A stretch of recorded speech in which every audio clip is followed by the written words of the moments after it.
40 kilometre तक दिल्ली की सड़कों पर उस बच्ची को रौंदा गया, उस बच्ची को घसीटने का काम किया गया और बच्ची को घसीटकर किस प्रकार से उसकी हत्या 5 लोगों ने करने का काम किया, ये बहुत दुर्भाग्यपूर्ण है।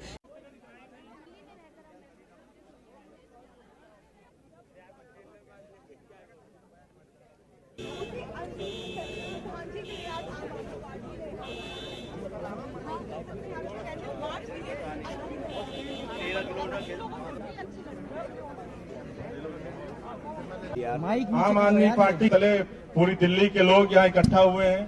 हम सारे लोग दिल्ली की अपनी बहन, अपनी बेटी के लिए इंसाफ मांगने के लिए इकट्ठा हुए हैं और हम सब ये मांग करते हैं कि भारतीय जनता पार्टी जिस तरीके से हमारी बहन के कातिलों को बचाने में जुटी है, उसको इंसाफ मिले।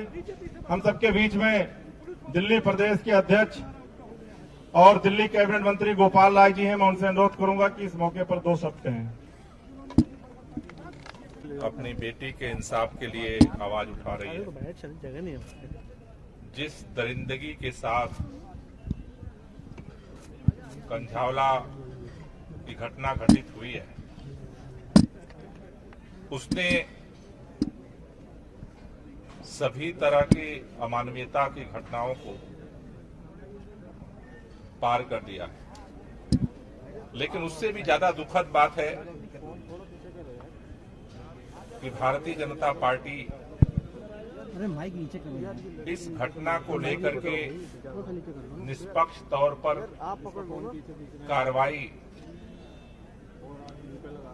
में सहयोग करने की जगह, चूंकि इस घटना में भारतीय जनता पार्टी के पदाधिकारी शामिल हैं, इसलिए वो एन केन प्रकारेण हर तरह से,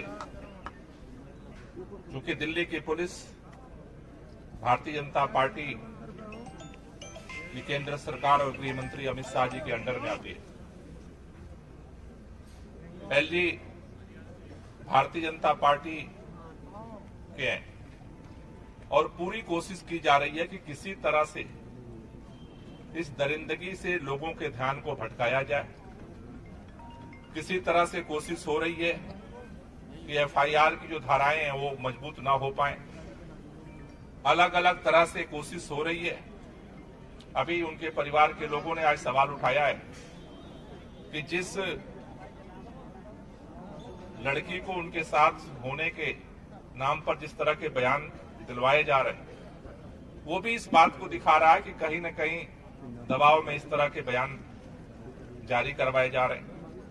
आज पूरे दिल्ली के लोग हम यहाँ इकट्ठा हुए हैं शांतिपूर्वक तरीके से उसकी आत्मा की शांति को श्रद्धांजलि देने के लिए और ये बात कहने के लिए कि केंद्र में सत्ता होने के नाते, केंद्र के गृह मंत्री होने के नाते, केंद्र की एलजी होने के नाते, आप अगर ये सोचते हैं कि उसको इंसाफ नहीं दिया जाएगा, भारतीय जनता पार्टी के नेता होने के नाते कोई दरिंदा बच जाएगा, वो दिल्ली के लोगों को कबूल नहीं है, वो मंजूर नहीं है।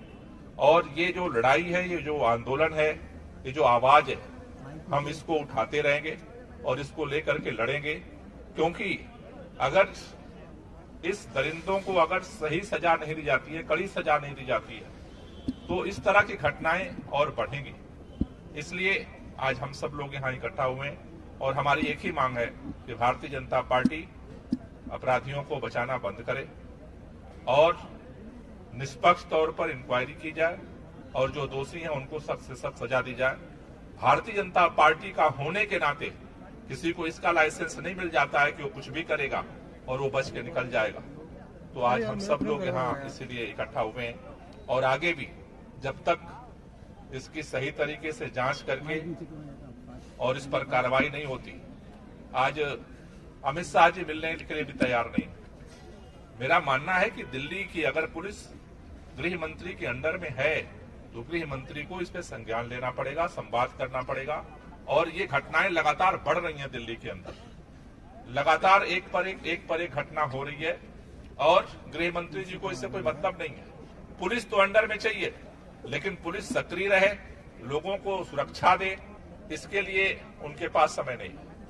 दिल्ली के एलजी के पास सब कुछ करने के लिए समय है, लेकिन दिल्ली की सुरक्षा सुनिश्चित करने के लिए समय नहीं है। तो ये आवाज जो पिछले 3 दिनों से लगातार लोगों के माध्यम से उठ रही है, मेरी गुजारिश है केंद्र सरकार से कि अगर आप इस पे लीपापोती करने की कोशिश करेंगे तो यह आंदोलन और बढ़ेगा आगे और इंसाफ की लड़ाई और तेज होगी। सर, ऐसे मामले लगातार दिल्ली में आ रहे हैं, कभी द्वारका में, कभी निर्भया कांड। एनसीआरबी भी यही कह रही है कि दिल्ली महिलाओं के लिए सबसे ज्यादा सुरक्षित है। क्या कुछ कहेंगे आप? नहीं, मैंने तो एक बात कही है कि इसके लिए गृह मंत्री को समय निकालना पड़ेगा। एलजी के पास जो सबसे प्राथमिक जिम्मेदारी है लॉ एंड ऑर्डर की, उस पर काम करना पड़ेगा, जिससे कि तभी इन चीजों पर नियंत्रित किया जा सकता है। सर, जो फ्रेंड ने बोला है कि ड्रिंक की हुई थी, होश में नहीं थी, तो कैसे देखते हो इस बयान को? देखिए, अभी उनके घर के लोगों का ही बयान मैंने देखा, उन पर किसी को विश्वास नहीं है। किसी को ये समझ में नहीं आ रहा है कि अचानक ये इसको सामने लाया गया है, बयान दिलवाया जा रहा है। मुझे लगता है कि इसकी निष्पक्ष जांच की जरूरत है, जिससे चीजें सामने आ पाए। ठीक है भाई,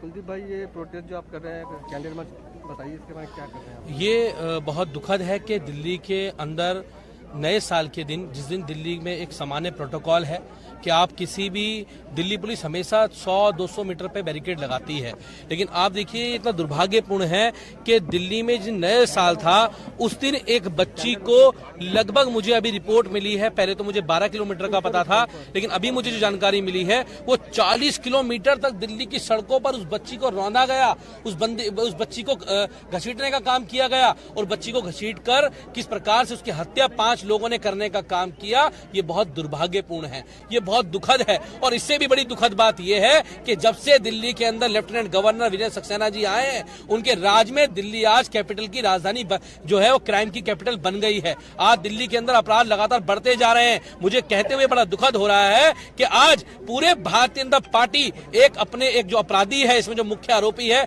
मनोज मित्तल को बचाने के लिए पूरी भारतीय जनता पार्टी आज खड़ी हुई है। और भारतीय जनता पार्टी का चाल चली चेहरा यह है कि वो गुंडे, मवाली और बलात्कारियों की पार्टी है। जब हाथरस के अंदर एक बेटी के साथ बलात्कार होता है तो भारतीय जनता पार्टी का सांसद अपराधियों के साथ खड़ा होने का काम करता है। कठुआ के अंदर जब बच्चे के बलात्कार होता है तो भाजपा के नेता उसके समर्थन में जो अपराधी था रीले निकालने का काम करते हैं। और आज वही काम भारतीय जनता पार्टी का जो ये नेता है मनोज मित्तल, इसको बचाने के लिए पूरी भारतीय जनता पार्टी ने पुलिस पे दबाव बनाया हुआ है। और मुझे कहते हुए ये दुख हो रहा है कि आज दिल्ली पुलिस वालों की बेटियां होंगी, लेफ्टिनेंट गवर्नर की भी बेटियां होंगी, भाजपा के नेताओं की बेटियां होंगी, और आज वो भाजपा के दबाव में अपना आत्मसम्मान उन लोगों ने खो दिया।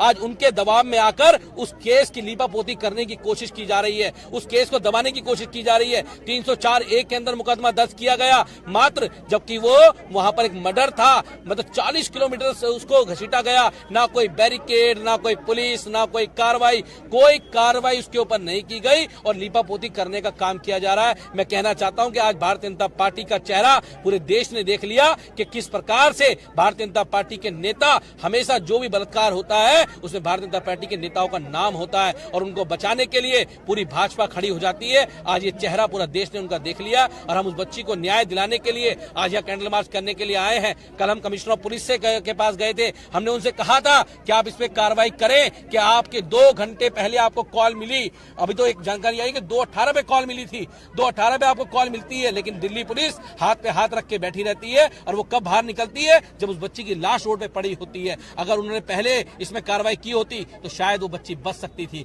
लेकिन उसके बाद जो दिल्ली पुलिस का जो रवैया रहा है, एक भाजपा के अपराधी जो था उसको बचाने के लिए, भारतीय जनता पार्टी के नेता को बचाने के लिए आज दिल्ली पुलिस जिस तरह काम कर रही है उस पर सवाल खड़े हुए हैं। और मैं तो कहता हूं कि जिस लेफ्टिनेंट गवर्नर को दिल्ली की ABCD के बारे में नहीं पता, दिल्ली की भौगोलिक स्थिति के बारे में नहीं पता, जिसको ये नहीं पता कंझावला कहां पर है, जिसको ये नहीं पता रोहिणी कहां पर है, जिसको ये नहीं पता कि आज पांडव नगर के अंदर जिस एक लड़की को खींचने का काम किया गया गाड़ी के अंदर, वो पांडव नगर कहां पर है, ऐसे लेफ्टिनेंट गवर्नर को दिल्ली के अंदर सत्ता बैठने का कोई अधिकार नहीं है। ये डिपार्टमेंट सीधे तौर पर लेफ्टिनेंट गवर्नर के अंडर में आता है और लेफ्टिनेंट गवर्नर ने कोई काम दिल्ली पुलिस के ऊपर नहीं किया और उनका कोई ध्यान इस डिपार्टमेंट के ऊपर नहीं है। और आज पूरी रूप से मैं कह सकता हूं कि लेफ्टिनेंट गवर्नर ने दिल्ली की कानून व्यवस्था को खराब करने का काम किया है पूर्ण रूप से। और मैं कहता हूं कि अगर हमारी बेटियां सुरक्षित दिल्ली में नहीं है, जो अगर ऐसे लेफ्टिनेंट गवर्नर के जिनके राज में दिल्ली पुलिस है, उनके राज में अगर हमारी बेटियां दिल्ली में सुरक्षित नहीं है, तो मैं कह सकता हूं कि ऐसे लेफ्टिनेंट गवर्नर को कुर्सी पर बैठने का अधिकार नहीं है। दिल्ली और देश के लोग मांग करते हैं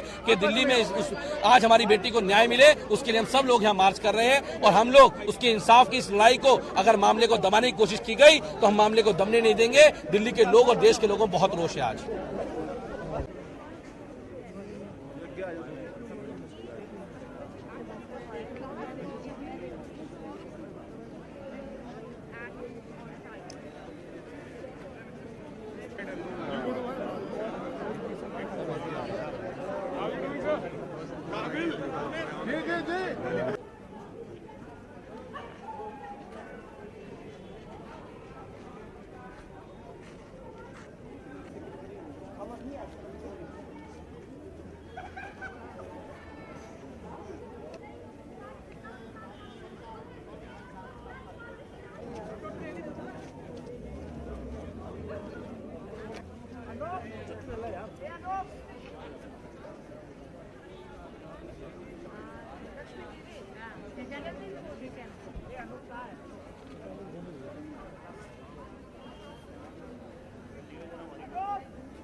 आप थोड़ा सा जगह देखिए।